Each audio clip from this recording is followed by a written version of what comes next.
tahu informasi yang disampaikan oleh Alkitab. Lanjut Bang Doran. Gini lah ya. Merasa gak ada yang janggal ketika dia mengucapkan kata Allah? Iya, janggal itu dia tadi. Tidak ada seorang Katolik ya, mungkin kalau murtadin iya ya. Tidak ada seorang Katolik yang mengucapkan kata Allah. Ke satu. Ya. Kedua, perhatiin narasi dia. Kalau dia benar-benar Katolik, kalau dia benar-benar beriman, tidak ada kata kemungkinan Islam benar, kemungkinan Hindu benar, kemungkinan Buddha benar. Kayaknya dia itu terdogma itu loh. Kan calon bininya itu Islam. Kayaknya dia itu Pak Asid bisa aja. Ya, kenapa? Gue lihat gini ya, gue lihat lama-lama dia mau mengarah kepada gereja, mau mengarah-ngarah kepada sejarah-sejarah gereja, ya kan? Itu akhirnya akan merucut kemana? Merucut akan akhirnya kita perang dengan istilahnya diri kita sendiri. Buat apa? Maka itu gue ajak dia ke iman, gue ajak dia tidak mungkin Islam benar. Dia kan nggak pernah mau, nggak berani dia. Gitu. Ya kalau dia ladeni ketahuan dia siapa Bang. Sesimpel itu kok. Masa Katolik percaya bahwa kemungkinan Islam benar? Kan nggak mungkin Islam benar menurut Katolik. Izin Pak Bro. Kalau dia benar-benar beriman. Ya. Silakan Pak Panda. Ya, silakan. Izin. Iya. Jadi tadi saya mau meresponnya cuman gini, saya mau nanya Pak Hero itu apa? Kristen atau apa? Nah dia percaya enggak sama kisah di Alkitab yang menceritakan kisah tentang Adam dan nabi-nabi sebelumnya gitu loh. Jadi maksud saya itu yang saya mau tanyakan. Nah kalau dia percaya akan hal itu kan jelas. Kalau ngomong agama tertua kita menyembah. Di sini dikatakan kan kita menyembah Allah. Allah siapa itu? Ibrahim. Ini kan itu di Matius apa itu? Akulah Allah yang disembah Abraham, Ishak dan Yakub. Artinya kan dulu waktu saya masih kecil ya. Saya tuh kalau baca Alkitab, ini kok ada silsilah anak ini, keturunan ini, keturunan ini. Saya mikirnya ini kitab apa sih, ngajarin apa? Kok saya suruh baca silsilah? Ternyata kesininya saya baru paham bahwa supaya runtut bahwa kita itu mengkisahkan semuanya dari kisah Adam sampai ke sini-sini. Nah, seperti itu. Jadi dari situ saya tahu bahwa saya mengimani sesuatu itu yang ada bukti sejarahnya, bukan kayak dongeng Cinderella atau dongeng putri apa itu putri salju dan lain-lain yang nggak tahu waktunya kapan, nggak tahu sejarahnya ada dan waktu-waktunya itu nggak ada gitu loh. Nah, jadi kalau seperti itu, contoh kayak kemarin saya bicara sama orang agama penganut kepercayaan tahu apa gitu. Saya cuman bilang, saya tuh senang sama kekristenan karena menurut saya apa yang saya pelajari itu runtut karena saya tuh suka detail, hal-hal yang detail. Jadi saya tuh tahu kisah saya hidup itu seperti itu. Nah, kalau ngomong evolusi berarti dia mengakui bahwa nenek moyangnya adalah seekor kera. Kan gitu, monyet kan begitu. Nah, seperti itu. Jadi kalau dia mau mengakui bahwa nenek moyangnya monyet, ya terserah. Kalau saya sih enggak. Saya bilang nenek moyang saya manusia gitu.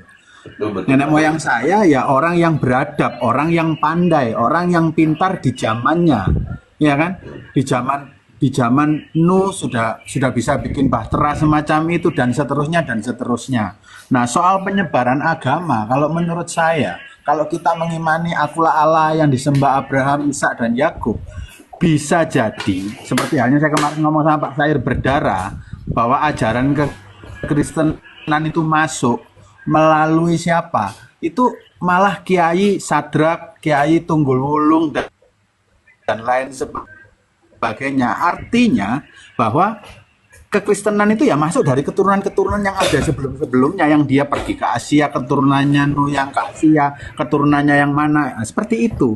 Nah, cuman kadang-kadang ada yang seperti kalau saya ngomong kisahnya Musa. Jadi waktu Musa dari Mesir menuju ke tempat tanah yang dijanjikan itu ada umat-umat yang apa ya? Membuat satu ajaran tersendiri, membuat patung-patung emas dan lain sebagainya. Nah, hal-hal itu memang harus dibenarkan. Makanya saya bilang hal-hal semacam begini debat-debat semacam ini itu perlu karena apa? Karena kita orang-orang yang mau mempelajari budaya itu, orang yang mau berubah. Kita bukan dinosaurus yang punah karena kita nggak mau berubah. Kita ini manusia yang terus belajar sesuatu, terus belajar mengkaji ilmu, terus sampai akhirnya kita tahu, oh ini begini, oh ini begini. Nah, kalau kita nggak mau mengkaji ilmu, nah ini kitab ada sejak tahun 0 Masehi, ditulis dari 100 ya, 100 Masehi sudah ada kitab.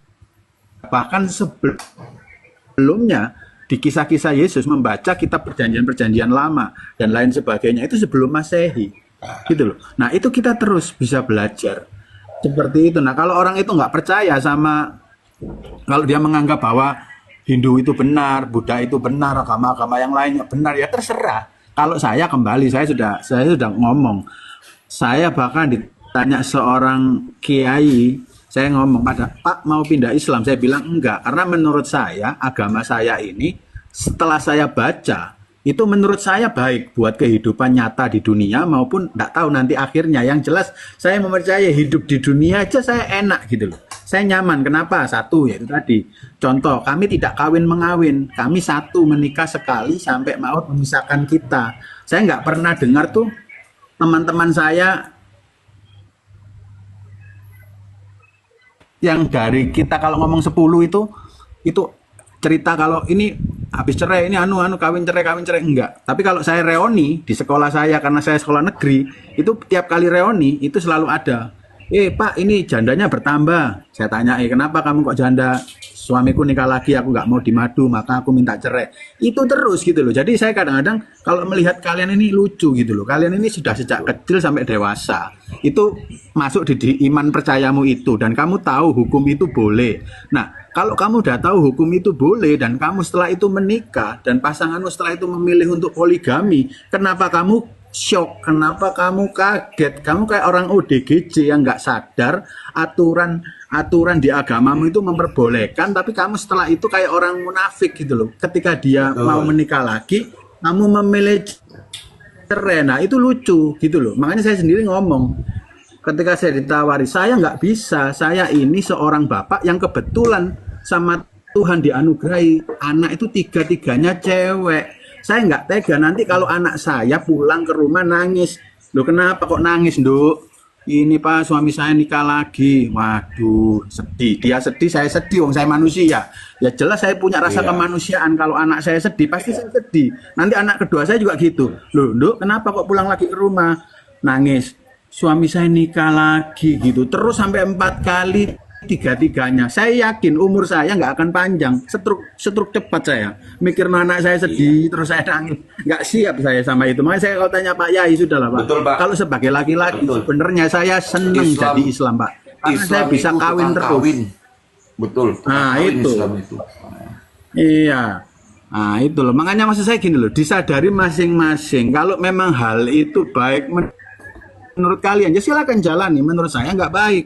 Saya nggak mau jalani itu. Saya mending menjalani iman yang saya sudah pelajari dan itu baik buat kehidupan saya dan anak keturunan saya. Gitu. Itu aja sih dari saya. Terima kasih. Kembali kasih Pak. Tadi ya, yang bicara tentang Hindu Buddha ya, Hindu Buddha aja, Islam kan belakangan tuh setelah Kristus, Hindu Buddha. Apakah benar Tuhan itu tidak pernah